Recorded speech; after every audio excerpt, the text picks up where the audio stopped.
Hello and welcome to the history of Stargate Universe. Today we're going to cover Lieutenant Tamara Johansen. And here we go. Tamara Johansen, also known as TJ, is a first lieutenant in the United States Air Force and a field medic in the Stargate Program. She is a member of the team sent and later trapped aboard the ancient vessel Destiny. Tamara Johansen was born sometime in 1983 and came from a modest background. She has both surviving parents and a sister. Her father worked as a tailor. He actually taught her how to do stitches after he stitched himself in an injury. He has since retired. Johansen used to go camping with her father in the Olympic Peninsula. She is also an aunt to both of her sister's children and is quite fond of them. At some point, she trained to become an officer in the United States Air Force and became assigned to the Stargate Program, where by 2009, she would be assigned to the Icarus base, working under Dr. Sims, the lead medic at the base.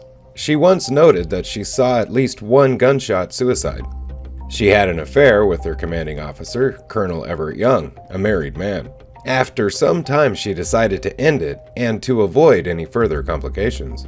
The two would later conceive a child. 2009. One night, the base was under attack by the Lucian Alliance. The attack fatally injured Dr. Sims, despite her attempts to save him. After they evacuated to the other end of the 9th Chevron address, she and around 80 others arrived on Destiny and was cut off from Earth. Since Sims died, the responsibilities of becoming the lead field medic fell into her hands.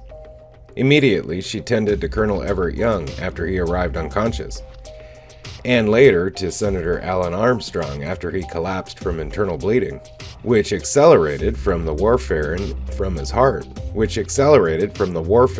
his heart medication. While a team was sent to a desert planet to find lime to repair the ship's life support, she looked after Young, who at that time was occupied by Colonel David Telford. He put Young's body through more physical stress, forcing her to sedate him until Young returned to his own body. A day after repairing the life support, Colonel Everett Young officially reinstated her as a medic. She tended to Dr. Nicholas Rush after he collapsed from a nervous breakdown, caused by caffeine withdrawal when the ship's power reserves failed. After a while, the ship was sent to an unalterable course to a star.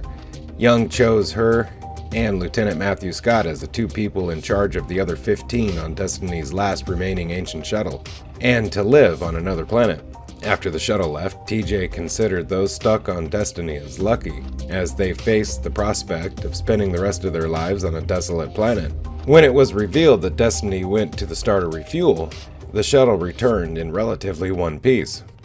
After more time passed, Lieutenant Matthew Scott and Colonel Everett Young went to an ice planet to replenish their water supply after half of their reserves mysteriously disappeared by what would later turn out to be the dust bug swarm Scott inadvertently brought back from the desert planet. Young appointed TJ in charge of the Destiny expedition during his absence. Despite this, she looked at Dr. Nicholas Rush and others for guidance. She discovered the dust bugs and planned to rid them after they took more water and severely wounded Corporal Gorman. She successfully lured them to a water barrel and sent them to Hoth. However, despite her best efforts of saving Gorman, he later succumbed to his injuries. When an International Oversight Advisory delegation enacted a plan in an attempt to return the Destiny expedition home, Sergeant Hunter Riley was seriously wounded whilst attempting to fix a leaking pipe that ignited. TJ attended to his injuries, though due to the severity he was touch and go. Riley would eventually recover. Weeks later, Colonel Everett Young wanted her to perform psychiatric evaluations on the crew to determine their mental status. After questioning a few reluctant volunteers, news of this spread, and the others attempted to avoid being questioned by her about how they were coping. Those that attended the evaluations said something calmly or angrily, as shown by Dr. Jeremy Franklin and Dr. Lisa Park. After Sergeant Spencer was found dead, TJ determined when he died. Until then, she didn't know about Spencer's addiction to sleeping pills, and believed that she could have helped him had she known about it. She also believed his death to be a result of a suicide, even though the gun wasn't found. When a trial was made in order to determine Colonel Everett Young's guilt or innocence after the weapon was found in his quarters, TJ still believed the death was a suicide, but pointed out with the lack of forensic equipment, they can't prove it. Ultimately, Spencer's death was ruled a suicide after finding Kino footage with a suicide note. Later, she attended to Dr. Jeremy Franklin after he sat on the Destiny interface chair, and he was left in a catatonic state. Following the incident where Colonel Everett Young abandoned Dr. Nicholas Rush on a planet, she offered to talk to Young about it, but he refused.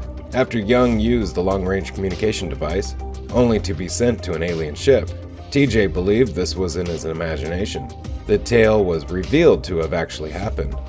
The aliens were alerted to Destiny's location and started an alien attack. After it subsided, TJ tended to the wounded. She later talked to Robert Kane, who earlier heard that Lieutenant Vanessa James had a crush on him, and wondered if he would pursue a relationship with her. He didn't want one, but reserved the right to change his mind. Unknown to her after the initial attack and the return of Dr. Nicholas Rush, several civilians were planning to overthrow Colonel Everett Young. When the mutiny initiated, TJ was in the hydroponics lab checking for any plants with medical purposes. The lab was part of the civilian side after Rush locked both the civilians and the military in separate parts of the ship. After learning of the mutiny, she and Airman Dunning, who was also in the wrong place at the wrong time, were disarmed and sent back to a makeshift brig.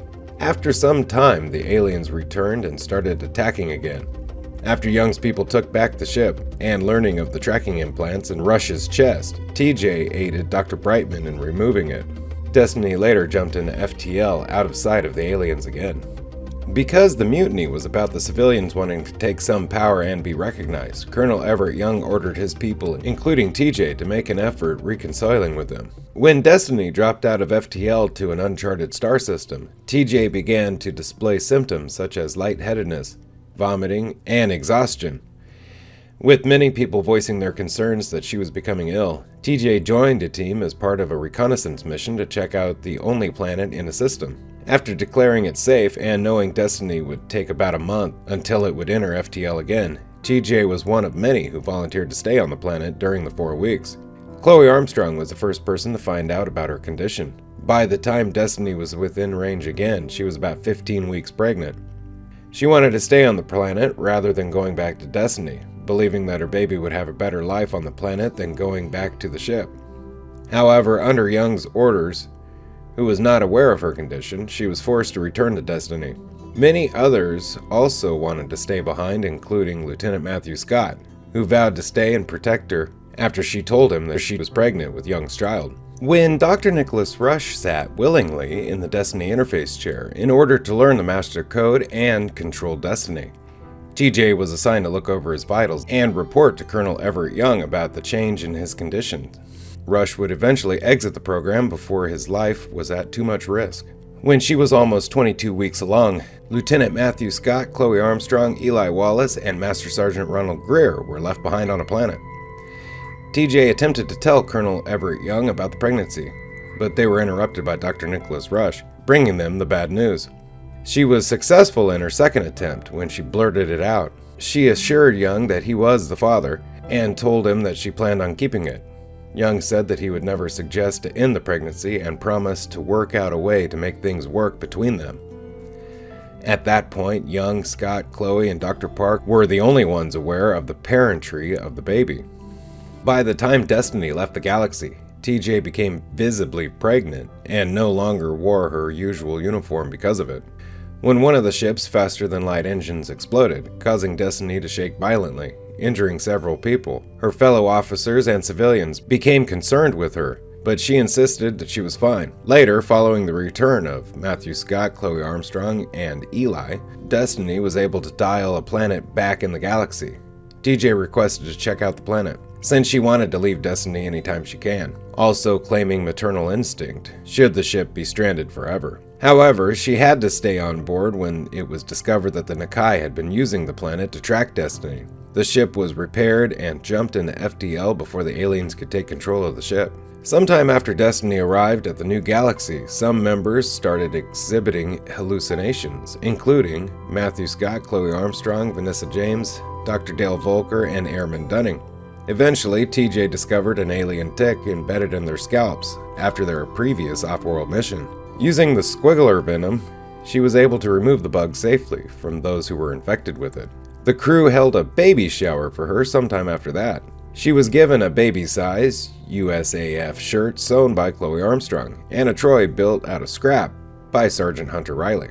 After the shower, she was depressed at the notion of her child not having a normal life aboard Destiny, but Chloe assured her that many on the crew would be there to help her. After receiving credible information from Colonel David Telford concerning an impending attack from the Lucian Alliance, Colonel Everett Young ordered the military personnel to prepare. TJ was ordered to stay in the infirmary to tend to any wounded during the battle.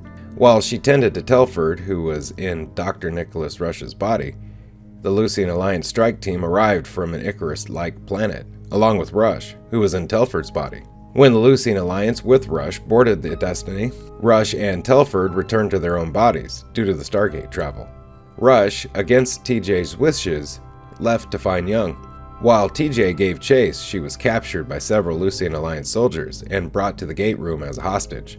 Kiva, the commander, was prepared to execute her when Telford reasoned to keep her alive, citing her usefulness as a medic. Kiva wanted to see if this was true by sending her to her lieutenant, Vero, who was wounded during the attack. TJ was able to stabilize him and later tended to the others wounded, including Sergeant Hunter Riley. When Kiva herself was shot by Telford, she was forced to treat her.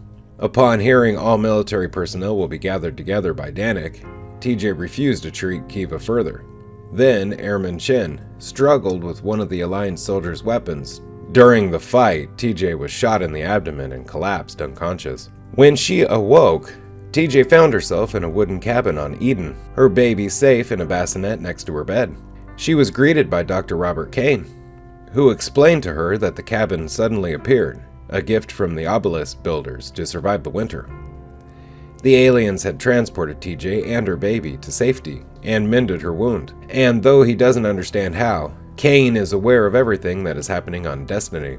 When the two other former expedition members, Dana and Peter, arrived to see the baby, Kane and TJ went for a walk. Kane showed her a phenomenon in the sky, similar in appearance to a nebula or the Northern Lights. Kane thanked TJ for going back to the ship so that the others could stay on the planet. He explained that this is why the aliens chose to bring her baby to the planet. However, TJ has made her choice. While the baby can stay, TJ must return to the ship. Distraught, she ran back to the cabin to find her baby. In the cabin, TJ, in honor of her mother, named her baby Carmen. Kane reassured her that the baby will always be taken care of, and explained to her why no one would believe her story. A different series of events occurred aboard Destiny, from the perspective of everyone else. TJ had been unconscious since her injury. Doctors brought to the ship from Earth via the long-range communication stones were able to save TJ's life, but were unable to save the baby. Kane tells TJ that it is up to her to decide whether the baby remaining on the planet is a blessing or a curse. He said goodbye and TJ awoke on Destiny. Camille Ray told TJ that her baby had died. Sometime later, when the ship had arrived at its intended destination, TJ walked to the observation deck and saw the same spatial phenomenon she had witnessed on the planet Eden. The revelation that Destiny can interfere with the crew's unconscious minds makes these events of further dubious authenticity. Shortly after the invasion, she was part of the team that was sent to an unnamed planet in the ancient shuttle to replenish the food and water supply. During re-entry, the shuttle lost power and crashed on the planet. After TJ, Matthew Scott, and the rest of the team unburied the Stargate, she returned to Destiny. Upon the return of the settlers that they left behind on Eden without Carmen, TJ came to terms once and for all that she indeed lost Carmen when she was shot in the Alliance invasion. Hey, thank you for watching the history of Stargate Universe. Special thanks to the Stargate Wiki for all information you heard today, and very special thanks to Royalty Free Tube for this fantastic background. Have a great day. Bye-bye.